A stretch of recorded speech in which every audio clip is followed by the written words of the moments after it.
अंतःकरण हेलावणारे जीवनदर्शन चलबट डॉक्टर अर्जुन भटकर यांच्या आत्मचरित्राचे प्रकाशन. शाळेतले मास्तर लोक बेदम मारतात, अंगावर वळ येईपर्यंत फोकाने सोलून काढतात म्हणून झाडाच्या ढोलीत लपून राहणारा ढोर समाजातील मुलगा एका प्रतिष्ठित महाविद्यालयात विद्यार्थी प्रिय प्राध्यापक साहित्यिक कसा होतो ह्याची व्यथित आणि अंतः आनंदित करणारी गुंगवून टाकणारी कहाणी म्हणजे डॉक्टर अर्जुन भटकर यांचे चलबट हे आत्मकथन. रजनीश जोशी.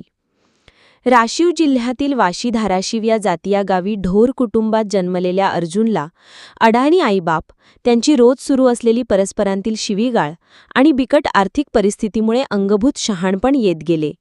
एक शहाणा सुशिक्षित कर्तृत्ववान मुलगा आपल्या कुटुंबाला कसे सावरतो, पुढे नेतो आणि उंचीवर पोहोचवतो याचे दर्शन या पुस्तकात वर्णन केलेल्या विविध घटना प्रसंगांमधून आढळते.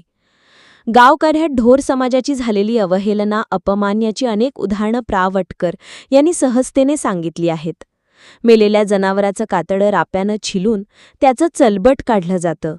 त्यानंतर 8 दिवस केकतडात पायायाय पुतवून या 8 दिवस तयार केले जाते. त्यानंतर शेतकऱ्यांना लागणारे मोट, पखाल, चाबूक, वादी, बैलाची आणि कुत्र्याच्या गळ्यातील पट्टे, खोगीर, म्होरक्या बनवून देण्याचे बोलीभाषेतील 250 शब्द.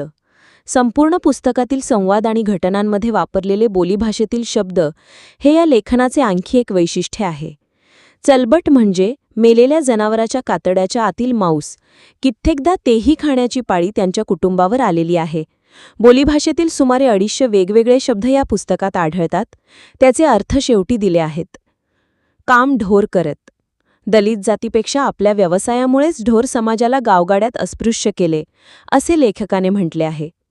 वडील व सासू करत असलेल्या मारहाणीमुळे आईने स्वतःच्या अंगावर रोकेल ओतून जाळून घेणे, नोकरी कामया जालपुरात स्थायिक होण्यासाठी केलेली धडपड, त्यासाठी कराव्या लागलेल्या खटपटी, झालेले अपमान, LIC एजंट म्हणून केलेली वणवण, विवाहाआधी जपणाऱ्या आईवडील विवाहानंतर पत्नीचा डोळ्यासमोर करत असलेला छळ, अशा अनेक प्रसंगांनी वाचकाचे अंतःकरण हेलावते.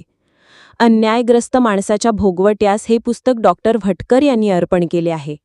या अर्पणपत्रिकेतच त्यांच्या चलबट हे आत्मचरित्राचा सार सामावले आहे. ग्रंथाली प्रकाशनाने हे पुस्तक प्रकाशित केले असून चित्रकार शिरीष घाटे यांचे मुखपृष्ठ आणि रेखाचित्रे पुस्तकाचे अंतरंग उलगडण्यास मदत करतात.